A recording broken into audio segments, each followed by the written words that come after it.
السلام علیکم ورحمۃ اللہ وبرکاتہ۔ آج کتاب و حکمت کے پلیٹ فارم پر میں آپ کے سامنے ایسی نماز کا ذکر کرنے لگا ہوں کہ جس کا ثواب بہت ہی بڑا ہے، یعنی حج اور عمرے، پورے حج اور عمرے کا اجر اللہ ذوالجلال عطا فرماتے ہیں۔ یعنی ایک بندہ پیسہ لگا کر تیاری کر کے بیت اللہ شریف آتا ہے اپنے ملک سے،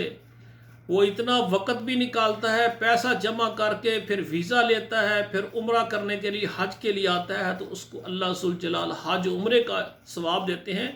لیکن ایک ایسا بہترین عمل ہے، اس سے انسان اپنے گھر میں، اپنے علاقے میں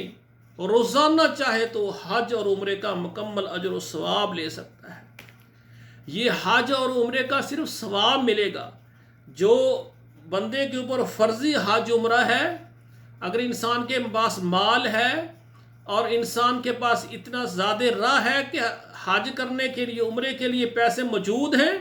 تو وہ حج اور عمرہ کرنا فرض وہ الگ بات ہے، وہ اس کو کرنا ہوگا۔ لیکن اگر کوئی آدمی حج اور عمرے کا ثواب حاصل کرنا چاہتا ہے تو یہ روزانہ اللہ ذوالجلال تقسیم فرماتا۔ سامعین کرام، غور فرمائے، اللہ اپنے بندوں پر کتنے رحیم و کریم ہے۔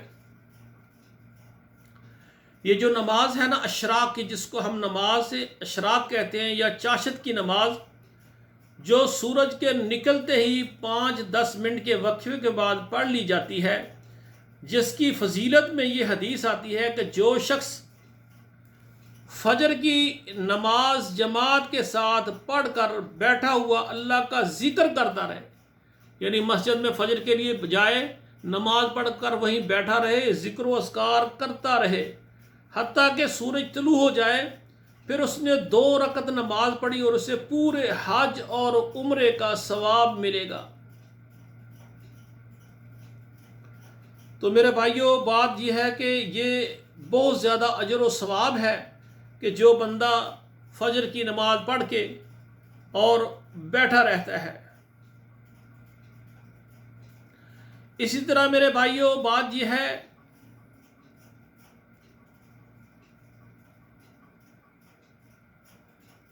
اشراق یا چاس کے نفل جو ہے 2 سے لے کر 8 تک ہے۔ 2 بھی پڑھ سکتے ہیں، 4 بھی پڑھ سکتے ہیں، 6 بھی پڑھ سکتے ہیں، 8 بھی پڑھ سکتے ہیں۔ تو یہ رکھتے جو ہے نا 2 کر کے 8 رکعت تک، یعنی اس کو پڑھ سکتے ہیں کم سے کم 2، اور 2 پڑھیں، 4 پڑھیں، 6 پڑھیں، 8 پڑھیں۔ تو میرے بھائیوں، یہ جو اشراق کی نماز پڑھنے کا،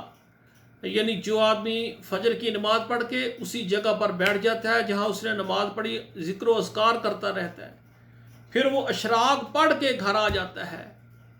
تو اللہ ذوالجلال اس کو پورے حج اور پورے عمرے کا ثواب عطا کرتے ہیں۔ تو میرے بھائیوں، کتنی سعادت کی بات ہے۔ آپ کوشش کریں کہ اس اجر و ثواب سے محروم نہ ہو۔ اور میں نے دیکھا ہے کہ ہمارے بزرگ، میرے تایا جان، میرے چاچا جان، میرے والد صاحب کے بڑے بھائی، انہوں نے جب یہ حدیث مبارکہ سنی نا کہ جو آدمی فجر کی نماز پڑھ کے مسجد میں بیٹھا رہے اپنی جگہ پر اور اشراق پڑھ کے آئے، اس کو ایک حج اور عمرے کا ثواب اللہ ذوالجلال عطا فرماتے ہیں۔ جب سے اس نے پڑھا، پھر روزانہ ان کی عادت مبارکہ تھی کہ فجر کی اذان دیتے تھے مسجد میں، اور نماز پڑھ کے ادھر ہی بیٹھے رہتے مسجد میں، قرآن پڑھتے، اذکار کرتے، پھر اشراق پڑھ کے مسجد سے نکلتے، اور پھر اللہ ذوالجلال نے ان کو اپنی زندگی میں عمرہ کرنا بھی نصیب فرما دیا۔ جو آدمی ایسے کاموں میں نیکی کے لیے محنت کرتا ہے، شوق، اللہ اس کے شوق کو دے کر اللہ اس کو حج اور عمرے کا، اللہ تعالیٰ بیت اللہ کا اس کو بیت اللہ کا یعنی طواف اور صفا مروہ کی سعی اور مدینہ منورہ کی حاضری، بیت اللہ کی حاضری، اللہ اس کو حج اور عمرے کی سعادت عطا فرما دیتے ہیں۔ تو بھائیو، جنہوں نے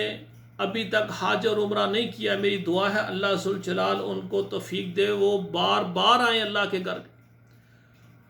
اور جو پہلے ایک حج کر چکے ہیں، عمرہ کر چکے، اللہ ان کو بھی اور زندگی میں بے شمار حج عمرے نصیب فرمائے۔ اور آپ بھی میرے لیے دعا کریں، اللہ ذوالجلال ہمیں بھی